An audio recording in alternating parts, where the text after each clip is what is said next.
Quero convidar os irmãos a abrirem as suas Bíblias em 1 Crônicas.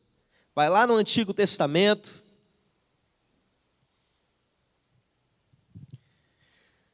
Primeira vez que eu tentei pregar na vida foi em Crônicas. Eu tinha ali acho que uns 6 anos de idade. Cláudio vai me ajudar, que ele é melhor aí com datas. Entre 6 e 8, alguma coisa assim. Eu já sabia ler. Mal, mas sabia. E no culto doméstico, meu pai dava oportunidade para cada um dirigir uma parte, né? E eu escolhi Crônicas e comecei a ler um texto de genealogia no meio do culto doméstico. E comecei a rir, porque os nomes eram muito engraçados. Aí meu pai perguntou, mas por que você escolheu Crônicas para poder ler hoje? Eu falei, eu achei o nome engraçado, Crônicas. E hoje nós vamos pregar em Crônicas. 1 Crônicas, capítulo 21. Nós vamos ler a partir do verso 1.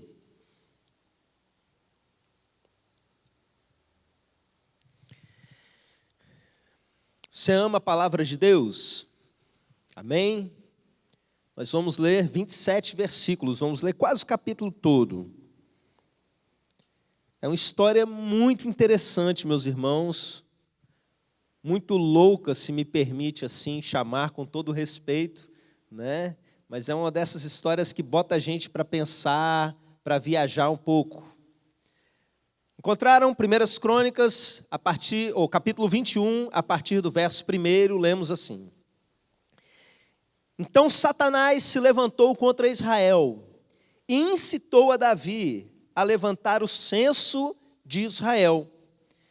Disse Davi a Joabe e aos chefes do povo, ide, levantai o censo de Israel desde Berseba até Dan, e trazei-me a apuração para que eu saiba o seu número.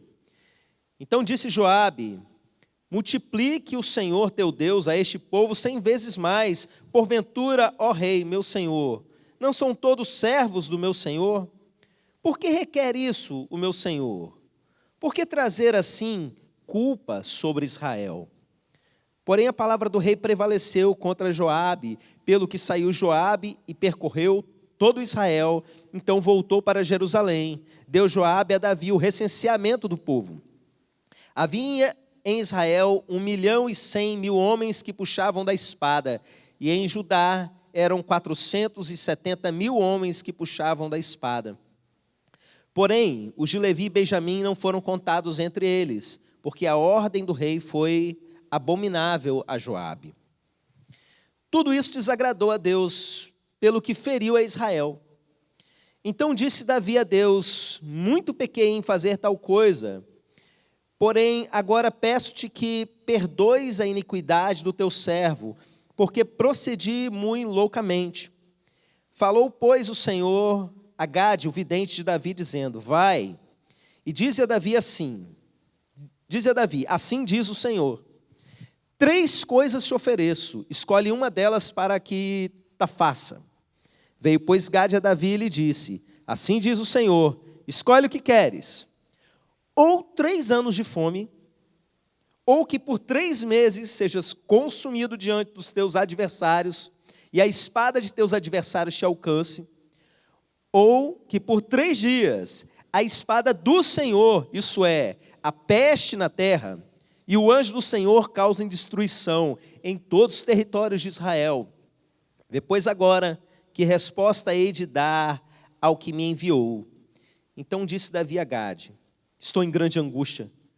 Caia eu, pois, nas mãos do Senhor, porque são muitíssimas as suas misericórdias, mas nas mãos dos homens não caia eu.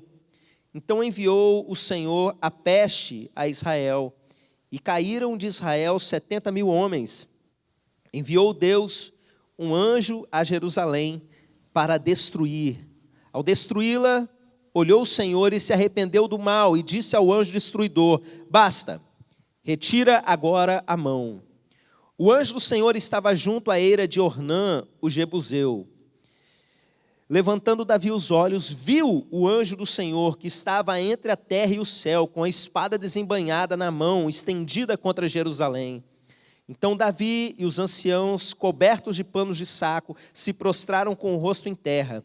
Disse Davi a Deus, não sou eu o que disse que se contasse o povo, Eu é que pequei, eu é que fiz muito mal. Porém, essas ovelhas que fizeram? Ah, Senhor, meu Deus, seja pois a tua mão contra mim e contra a casa de meu pai, e não para castigo do teu povo. Então o anjo do Senhor disse a Gade que mandasse Davi subir para levantar um altar ao Senhor na eira de Ornã, o Jebuseu. Subiu, pois, Davi, segundo a palavra de Gade, que falara em nome do Senhor. Virando-se Ornã, viu o anjo, e esconderam-se seus 4 filhos que estavam com ele. Ora, Ornã estava debulhando trigo. Quando Davi vinha chegando a Ornã, este olhou e viu, e saindo da eira se inclinou diante de Davi com o rosto em terra. Disse Davi a Ornã: dai-me este lugar da eira a fim de edificar nele um altar ao Senhor, para que cesse a praga de sobre o povo. Dá-mo pelo seu devido valor. Então disse Ornã a Davi: tome ao rei meu senhor para si e faça dela o que bem lhe parecer. Eis que dou os bois para o holocausto, e os trilhos para a lenha, e o trigo para a oferta de manjares, dou tudo. Tornou o rei Davi a Ornã: não, antes pelo seu inteiro valor eu quero comprar, porque não tomarei o que é teu para o Senhor, nem oferecerei holocausto que não me custe nada. Davi deu a Ornã por aquele lugar a soma de 600 siclos de ouro. Edificou ali um altar ao Senhor, ofereceu nele holocaustos e sacrifícios pacíficos e invocou o Senhor, o qual lhe respondeu com fogo do céu sobre o altar do holocausto. O Senhor deu ordem ao anjo e ele meteu a sua espada na bainha. Falei que era uma doideira essa história. Vamos orar, porque nessa história o Senhor tem uma mensagem para cada um de nós nessa noite. E, meus irmãos, essa mensagem fala de juízo de Deus, mas fala também de misericórdia, fala de arrependimento e fala de restauração. Ore para que a mensagem seja bem entendida, ore para que não haja interrupções na internet, nem aqui, nem na casa dos irmãos. Ore para que você entenda a mensagem de Deus sobre a sua vida nessa noite, amém?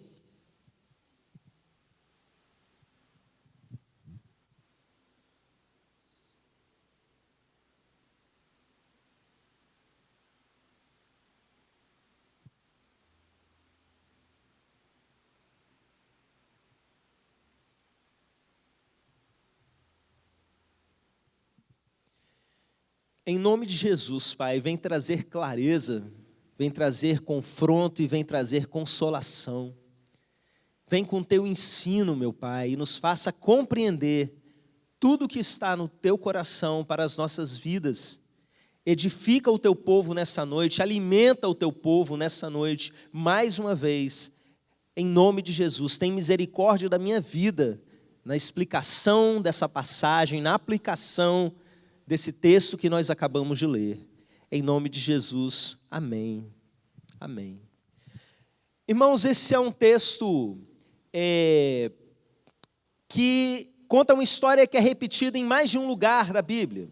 A gente leu em 1 Crônicas 21, e a gente também encontra essa mesma história em 2 Samuel, capítulo 24. Por que eu estou fazendo esse destaque? Porque alguns detalhes eu vou trazer aqui no meio da história que não estão presentes nesse texto que nós lemos, mas estão presentes na história. E quando a gente compara esses dois textos, a gente percebe algumas diferenças. Uma pessoa contou de um jeito e a outra pessoa contou observando de uma forma um pouco diferente. Por exemplo, a gente leu que o dono do terreno lá, o cara que também viu o anjo e se assustou, é Ornã. Mas lá em Samuel, o nome dele é Araúna. A gente viu aqui que quando Deus deu o teste de múltipla escolha para Davi, a primeira opção que ele deu para Davi era 3 anos de fome. Se você for ver em Samuel, é 7 anos de fome. Essas coisas não interferem na veracidade do texto, pelo contrário. Quando eu encontro pequenas diferenças assim na Bíblia, eu vejo que são 2 relatos de pontos de vista diferentes. Se fosse tudo igual, eu ia dizer simplesmente que um copiou o outro, não é? mas isso traz autenticidade. Por mais que algumas pessoas que não entendem como funcionava o registro bíblico, vão achar que, na verdade, há uma contradição na Bíblia e tudo. Essas questões numéricas, por exemplo, o censo em um lugar diz um número, o censo em outro lugar diz outro. Na verdade, isso vai reforçar a credibilidade para nós que estudamos o texto mais profundamente, a história do texto e todas essas questões. O fato é que essa história, meus irmãos, por mais difícil e dura que seja da gente entender algumas partes, ela aconteceu. O rei Davi existiu, e a maneira como Deus se comportou aqui nessa época é como ele se comportou em outros momentos da Bíblia, e é como ele se comporta até hoje. Nós estamos falando aqui de uma peste que veio sobre o povo de Israel. Isso lhe soa familiar? Isso te lembra algo? E, meus irmãos, o rei Davi, ele cometeu um erro. Ele decidiu fazer um recenseamento, criar ali o IBGE de Israel e sair contando as pessoas que estavam em idade de ir para a guerra. Meus irmãos, não fica claro no texto, em nenhuma das duas versões, por que isso soava errado, pelo menos não explicitamente, mas era algo que o seu comandante Joabe percebeu, que ia abrir uma legalidade, ia trazer algo de ruim sobre o povo, ia trazer culpa sobre o povo, se o próprio rei fizesse isso. Mas o rei insiste, e ele faz isso, e ele manda contar todo mundo que estava em condição de ir para a guerra. Eu acredito que isso tem claramente uma relação com a vaidade do líder, dele saber quantos soldados ele tinha, como ele era poderoso como rei, algo nesse sentido. Mas o fato é que, na versão de Samuel, diz que em um determinado momento, isso cai em seu coração. Você já teve aquela sensação assim, de que tem alguma coisa errada? Um amigo meu, ele usa a expressão, deu um bolor no coração. Às vezes eu acordo com essa sensação, às vezes eu termino o culto da noite assim com essa sensação, tem alguma coisa errada. E isso bate no coração do rei Davi. E ele já começa a falar com Deus, olha, Senhor, errei. Eu pisei na bola, fiz o que eu não deveria ter feito. E de repente chega para ele um profeta de Deus e fala assim, ó, Deus mandou falar com você o seguinte, você fez isso aí que não devia, e agora você tem 3 alternativas. Ou você, conforme o texto que nós lemos, né, vai ter 3 anos de fome para todo o povo, ou você vai ter 3 meses sendo perseguido pela espada dos seus inimigos, ou 3 dias de peste sobre o povo. Aí Davi, ai de mim. O que você respondia no lugar dele, né?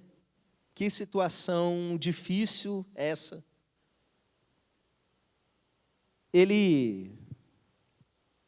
Eu acho que ele pensa assim, eu vou deixar de lado essa opção mais longa de 3 anos, né? Fome a longo prazo, isso vai causar um sofrimento, é melhor vir logo tudo de uma vez, não é? Deixa a gente sofrer num momento mais curto. E ele tinha ali então 2 opções, ou caía na espada dos seus inimigos, ou ele caía nas mãos do Senhor. E como é que ele faz para poder tomar essa decisão? Ele usa a seguinte lógica, ele usa a informação do conhecimento que ele tem de Deus. Isso é importante para a gente tomar decisões. Ele fala assim, eu prefiro cair nas mãos do Senhor, porque eu sei que Deus é misericordioso. Irmãos, antes de eu começar a aplicar para valer isso aqui nas nossas vidas, eu quero falar a respeito dessas consequências, porque cada um de nós toma decisões ao longo da vida, a gente faz coisas erradas, a gente sofre consequências. E eu queria chamar a atenção para algo no início desse texto. Esse texto diz que Satanás incitou Davi a fazer aquilo. Mas quando você olha para o texto de Samuel, que está contando a mesma história, vai dizer que Deus levou Davi a fazer aquilo. Como assim? Foi Deus ou foi o diabo? Como é que a gente concilia essas duas versões? Eu te digo, meus irmãos, com muita tranquilidade, você sabe por quê? Porque até o diabo, tudo que ele faz, está debaixo de um comando soberano de Deus. Eu quero que você entenda a soberania de Deus sobre todas as coisas. O diabo não age na terra sem a permissão do próprio Deus. Quando você olha dentro do livro de Samuel, a história que Saul fica endemoniado. A gente lê o texto dizendo o seguinte: veio um espírito mau da parte do Senhor. E, meus irmãos, algumas pessoas tentam explicar esse texto dizendo mais ou menos assim: é porque na época que esse texto foi escrito, as pessoas não sabiam ainda direito sobre o mundo espiritual, então eles explicavam que tudo estava vindo da parte de Deus. Conversa fiada. Os espíritos maus até os dias de hoje ainda de alguma forma são da parte do Senhor. Você sabe por quê? Porque eles agem nas nossas vidas debaixo de leis espirituais que Deus criou. É algo que está muito acima deles e de nós.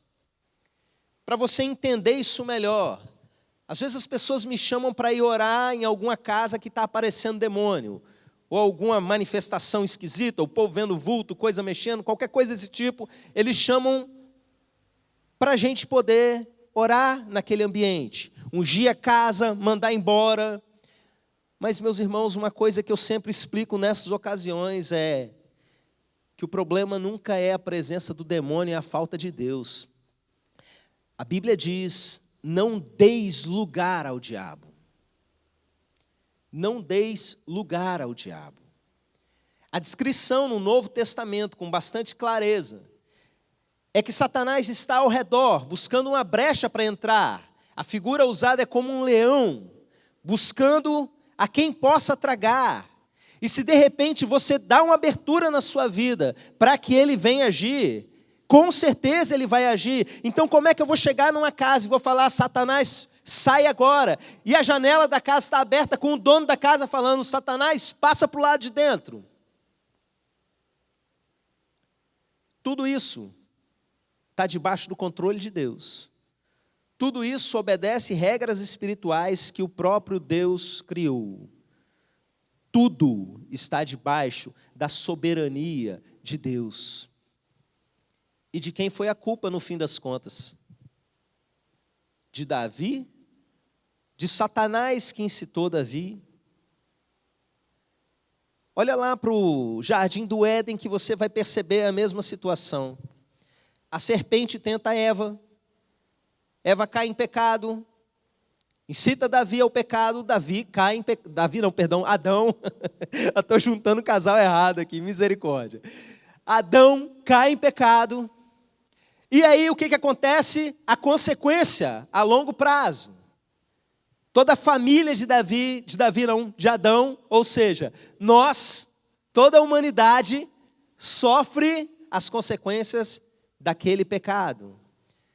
Mas de quem foi a culpa? A serpente foi responsabilizada diante de Deus, e no texto de Gênesis você lê isso. Eva foi responsabilizada diante de Deus, e Adão foi responsabilizado diante de Deus. Graças a Deus que eu não chamei ele de Davi de novo. Então, meus irmãos, vai chegar um momento que Satanás, ele vai ser lançado no lago de fogo. Você lê o final da história dele lá em Apocalipse.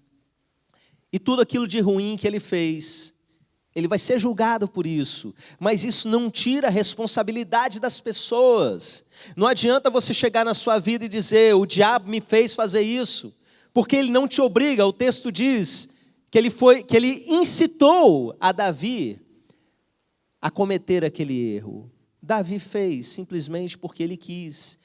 E aí acontece uma coisa terrível, porque todo o povo de Israel sofre as consequências. Mas por quê? Eu quero dizer para você que é líder, Se tem algum político me ouvindo nesse momento, presta atenção, decisões que você toma ou deixa de tomar trazem consequências físicas e espirituais sobre todo o povo. Seja em que nível for. Você que é líder de alguma forma, diretor de escola, professor numa sala de aula, oficial na polícia, você que é pai, você que é mãe, aquilo que você faz atrai consequências sobre aqueles que estão debaixo da sua liderança, sobre aqueles que estão mais próximos de você. Mas não parece, de certa forma, a gente olhando para essa história de Davi, uma situação aí um pouco injusta? O que esse monte de gente que estava morrendo tinha a ver? Vou explicar para vocês, lançando mão do texto de 2 Samuel 24. Abra sua Bíblia aí, a outra versão desse texto. 2 Samuel, capítulo 24.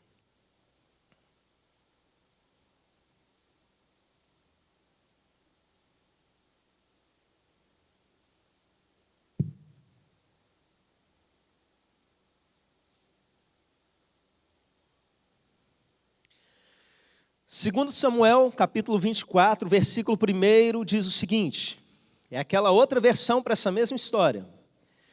Tornou a ira do Senhor a acender-se contra os israelitas, e ele incitou a Davi contra eles, dizendo, vai, levanta o censo de Israel e de Judá. Perceba que aqui, não só nós temos Deus lá falando que é Satanás, mas que tornou a ira do Senhor a acender-se contra os israelitas. Então, olha só, não é simplesmente sobre Davi. Agora que a coisa vai começar a dar um nó. E a gente vai dar o nó e desdar o nó, né? Vai desfazer esse nó. Presta atenção. Deus queria mandar castigo sobre o povo. Deus queria derramar, acender a sua ira contra o povo de Israel. E Davi estava ali no meio dessa história. Ele caiu na tentação, sofreu pelo seu erro, mas antes de tudo existia um propósito de Deus. Soberania de Deus. Lembra que eu falei agora há pouco? É tudo, na verdade, meus irmãos, sobre isso. Quando Deus quer fazer alguma coisa, Ele vai fazer. Mas e a nossa parte? A gente tem culpa então, ou deixa de ter culpa? Você tem sim. As suas decisões trazem consequências sim. Mas eu te digo, se Davi não tivesse caído nesse erro, ele não teria sofrido as consequências, mas teria vindo consequências sobre o povo. Por quê? Porque Deus queria derramar o seu castigo, a sua ira sobre o povo, sobre aquela geração. Quando a pandemia começou, eu expliquei bastante para os irmãos a respeito da ira de Deus, nesse sentido, que vem sobre gerações, vem sobre um povo de maneira generalizada. Meus irmãos, o propósito de Deus é como um grande rio passando. E a sua vida é como uma pedra que você pega na mão e você joga com força dentro desse rio. Espirra, gera ondas ao redor, mas o rio continua passando.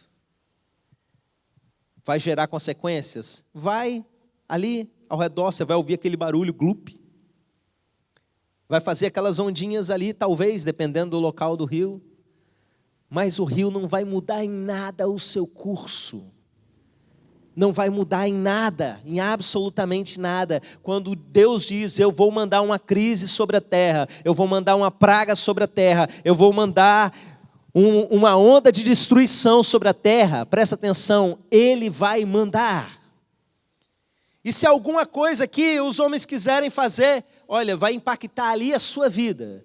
Entre você fazer o que é certo e você fazer o que é errado. Alguns anos atrás eu preguei uma mensagem aqui sobre a entrada de Jesus em Jerusalém, montado num jumentinho. E ali as crianças começavam a dizer, Hosana, o que vem em nome do Senhor, e adorando, o povo gritando, adorando. E algumas pessoas incomodadas com aquilo falavam para Jesus para mandar calar a boca. Para ele falar para as pessoas calarem a boca. Só que aquilo, meus irmãos, era uma profecia antiga que estava se cumprindo, séculos e séculos. Já havia sido escrito que aquilo ia acontecer como cumprimento dos propósitos de Deus. Jesus vira e fala assim: se eles se calarem, as pedras vão clamar.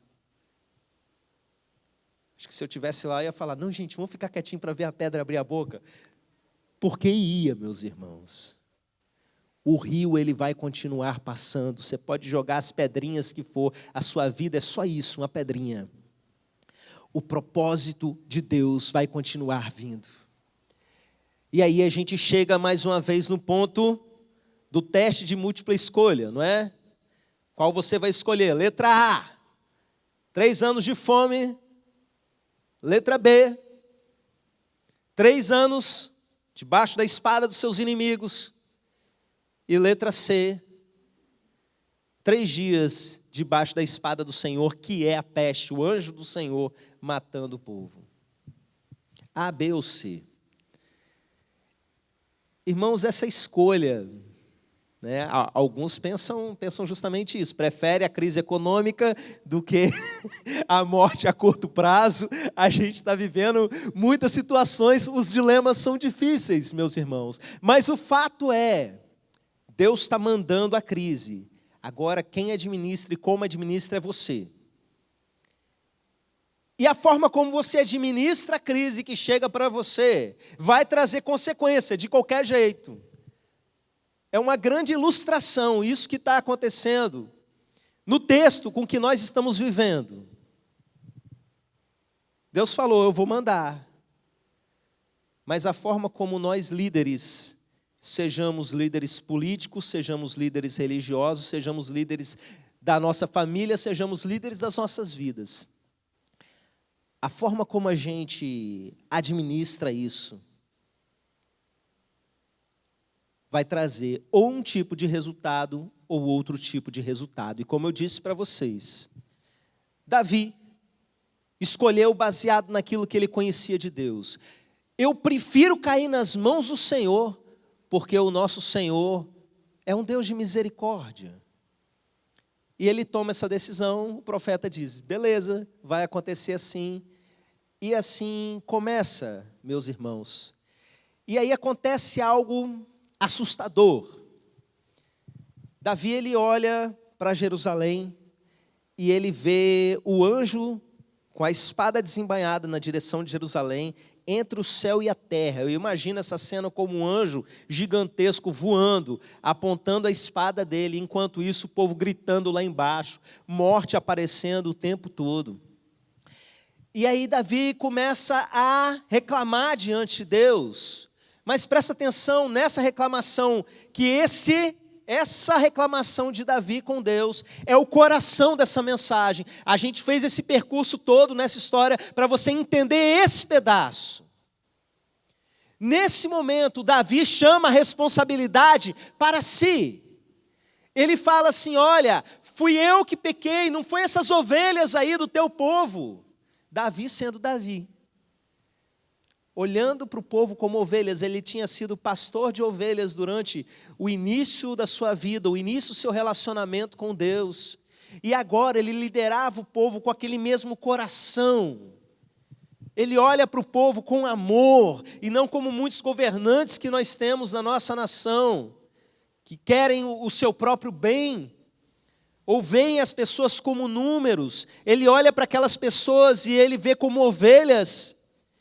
Ele se compadece delas e ele faz o quê? Ele chama a responsabilidade para si. Davi sendo Davi, como eu disse. A gente viu isso em outro texto, quando ele caiu em pecado. E ele fala: eu pequei mesmo. Fui eu que pequei. Eu que fiz o censo. Agora ele diz: irmãos, é por causa de umas coisas assim que Davi é chamado na Bíblia de o homem segundo o coração de Deus. E a gente precisa aprender esse coração. Por que é tão difícil para a gente admitir a nossa própria culpa, a nossa própria responsabilidade? A gente tem, desde o Jardim do Éden, essa pressa em arrumar um culpado que não seja a gente mesmo. Qualquer conflito dentro da sua casa, você corre para 2 caminhos: se justificar e apontar o responsável para que essa pessoa seja punida e não você. E todos nós carregamos isso em nós, em menor ou maior quantidade. Um coração covarde. Eu quero convidar você nessa noite a entender o papel do arrependimento verdadeiro. A você aprender a olhar para aquilo que é responsabilidade sua. Davi agora poderia se justificar. Davi poderia dizer, na verdade, olha só, por que não mandou esse profeta antes vir falar comigo? Na verdade, foi o Satanás que me incitou, foi o diabo. Na verdade, Deus, por trás de tudo estava o Senhor e a sua soberania. Pensa que eu não entendi ainda como é que funciona? Não. Ele sabe que ele cometeu o erro. Ele reconhece que foi ele que pecou. Irmãos, quando a gente olha sobre o juízo de Deus na Bíblia, ele vem em resposta a períodos de grande iniquidade no meio do povo. Quando a gente olha para aquelas ondas de destruição que acontecem no livro de Apocalipse, a gente vê frequentemente a seguinte expressão, mais ou menos assim: e mesmo assim os homens não quiseram se arrepender, e mesmo assim os homens não quiseram reconhecer e adorar ao Senhor. É como se cada onda de destruição ali no Apocalipse que viesse, fosse uma chance que Deus está dando para que o povo se arrependesse. E há um ano que eu estou pregando a respeito disso. Deus manda a sua onda de destruição e cabe a nós arrependimento e clamar por misericórdia. A gente vive aqui no meio dessa crise com pessoas o tempo todo procurando os culpados. Uns estão jogando a culpa completamente nos governantes, outros estão jogando a culpa na população, cada um deles tem a sua parcela. O povo do mundo está jogando a culpa para os crentes, porque eles que estão espalhando um monte de mentira em grupo de WhatsApp, são eles que estão fazendo aglomeração e não sei o quê. Os crentes estão botando a culpa no povo do mundo, que eles que estão fazendo carnaval escondido, eles estão atraindo a fúria de Deus sobre nós, mas a verdade é que a praga está vindo sobre todo mundo. Porque vem sobre a geração. Eu sei em quem eu tenho crido. Eu sei para onde eu vou, em qualquer momento da minha vida, se eu morrer. Mas o fato é, o que nós deveríamos ter aprendido com essa onda de destruição. Tem gente que nem entendeu ainda que está vendo uma onda de destruição. Tem aquele pessoal que fica negando tudo, negando, até que nega. Mas você que entendeu que Deus está fazendo alguma coisa no mundo nesses dias, do que você conseguiu se arrepender até agora? Você acha que a igreja de Jesus tem algo a se arrepender nesse tempo? Estou falando da igreja no sentido genérico, a igreja dessa geração. Você especificamente, quando nós começamos a ensinar sobre juízo de Deus e a resposta que a gente poderia dar, quando nós aprendemos sobre períodos de dificuldade que a igreja vinha passando, que ia nos empurrando para determinados lugares que Deus queria nos tratar, nós fomos empurrados para dentro da nossa casa, para dentro da nossa família, nós fomos empurrados para buscar mais o Senhor. O que mudou de lá para cá? Houve crescimento em você. Deixa eu falar para vocês uma responsabilidade que nós temos. Eu disse aqui que a maneira como as pessoas governam o país vai fazer com que morra um grupo ou de fome ou de peste, como a gente viu aqui no texto. Cada governante aí tomando a sua decisão, e cada um deles vai ter sua parcela de contas para acertar diante de Deus. Mas qual é a sua? Porque a Bíblia diz o seguinte a nosso respeito, que nós devemos orar pelos nossos governantes.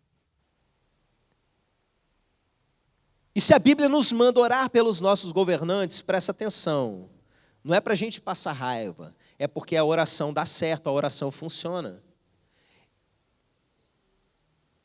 Meus irmãos, eu acredito que muitas vezes o país vai mal porque a igreja vai mal, porque a igreja ora mal.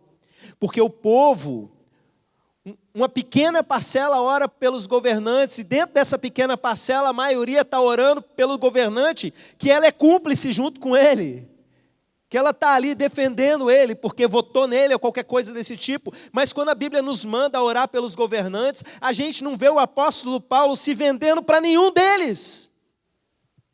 Era Nero que estava no poder, era aquele pessoal ali no livro de Atos, tudo gente pior possível, perseguidores da igreja, gente sanguinária. E ele fala, vamos orar pelos governantes para que haja paz. Não tem a ver com você gostar deles ou não. Você não tem que orar daqueles que você gosta, daqueles que você concorda ou deixa de concordar. Existe culpa nossa nisso, sim. Nós, igreja do Senhor, e eu falo de uma maneira geral sobre a nossa geração, não especificamente sobre essa igreja, mas eu estou falando é de você. Existe culpa, sim.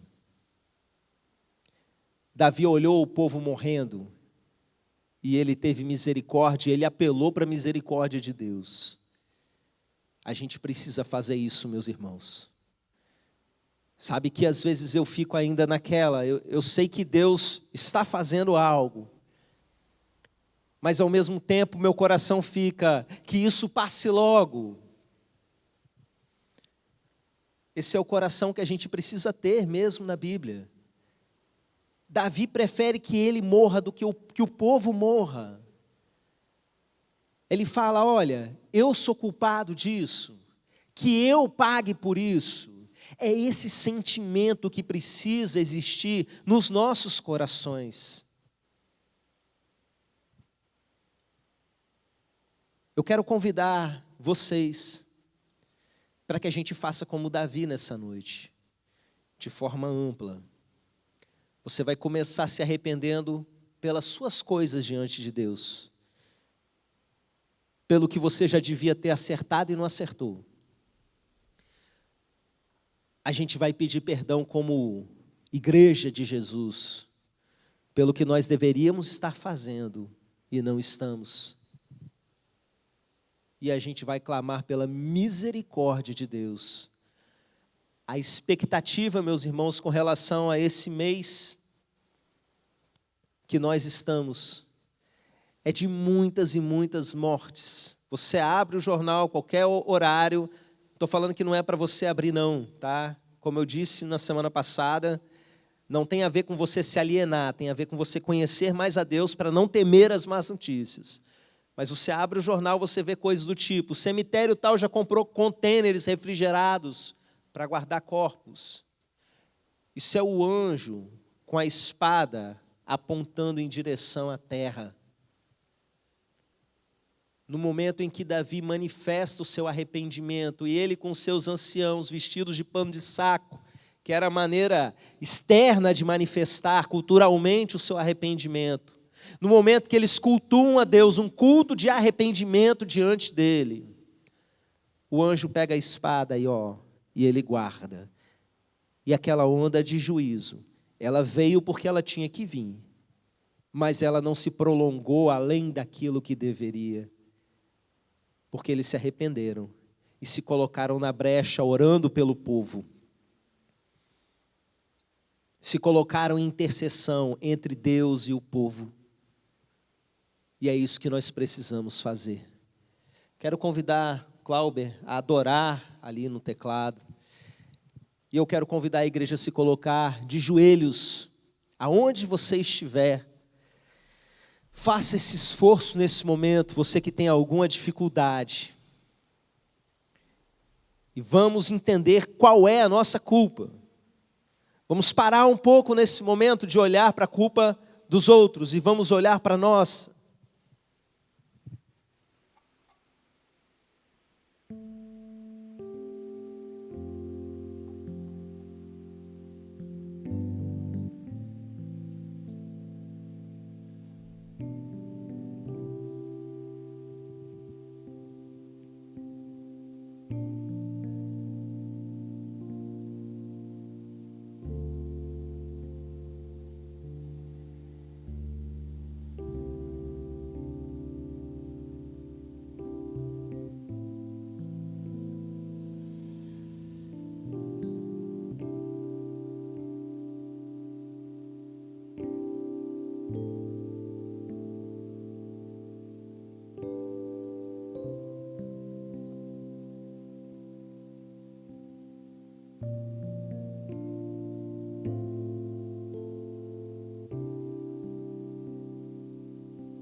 Vendo Davi ao anjo que feriu o povo, falou ao Senhor e disse: eu é que pequei, eu é que procedi perversamente. Porém essas ovelhas que fizeram, seja pois a tua mão contra mim e contra a casa de meu pai. Pai, estamos aqui para nos arrepender, não com panos de saco, não com aqueles sacrifícios do Antigo Testamento, mas derramando o nosso coração diante do Senhor e assumindo a nossa responsabilidade. Não queremos perder essa chance, meu Pai, de nos aproximar de Ti, abandonando as coisas que são perversas aos Teus olhos. Recebe, Pai, o pedido de perdão de cada pai de família, de cada mãe de família, de cada jovem, de cada adulto, de cada criança que nesse momento foi capaz de reconhecer as suas falhas, foi capaz de olhar para dentro de si e saber o que não prestava, o que já deveria ter abandonado e assim não fez. Nós queremos nos arrepender, meu Pai, em nome da igreja, que deveria interceder mais, que deveria Te buscar mais, que deveria clamar em favor dos que governam. Em nome de Jesus, meu Pai, que todos esses governantes do país, Senhor, tenham entendimento e possam governar para o povo e temerem ao Senhor, meu Pai. Que toda mentira que tem se espalhado, que toda corrupção que tem se espalhado caia por terra, meu Deus, e que haja justiça nesse Brasil e sabedoria, meu Pai. Que a Tua igreja entenda a responsabilidade que tem. Pare de muitas vezes ser cúmplice de seus políticos e realmente cumpram o papel de intercessores nesse momento. Nós clamamos pelo presidente dessa nação, que o Senhor dê a ele a sabedoria necessária para tomar decisões corretas, que tire do entorno dele todo assessor perverso, toda pessoa que traz informação mentirosa. Que o Senhor dê a ele condições de agir sabiamente para contornar essa crise que nós estamos. Eu peço por cada governador da mesma maneira, meu Pai. E eu peço por cada família nesse momento. Que o Senhor nos dê sabedoria para contornar cada crise, cada situação da melhor maneira possível. E nós nesse momento clamamos por misericórdia, em nome de Jesus. Misericórdia. Misericórdia, meu Deus. Que as mortes parem nesse mês de abril. Em nome de Jesus, que as coisas se normalizem. Estamos aí, meu Pai, há mais de um ano nessa luta. Alguns países do mundo já conseguiram vencer, outros já estão vencendo. Nós clamamos de joelho pelo nosso Brasil, em nome de Jesus, que cessem as mortes. Assim como foi no texto, meu Pai, que o anjo guarde a sua espada, é o clamor da Tua igreja nesse momento. Em nome de Jesus. Amém. Amém.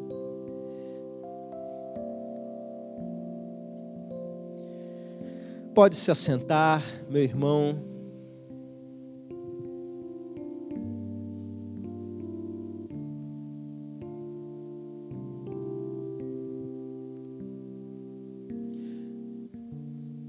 Conforme nós informamos mais cedo, né? Quinta-feira nós teremos o nosso culto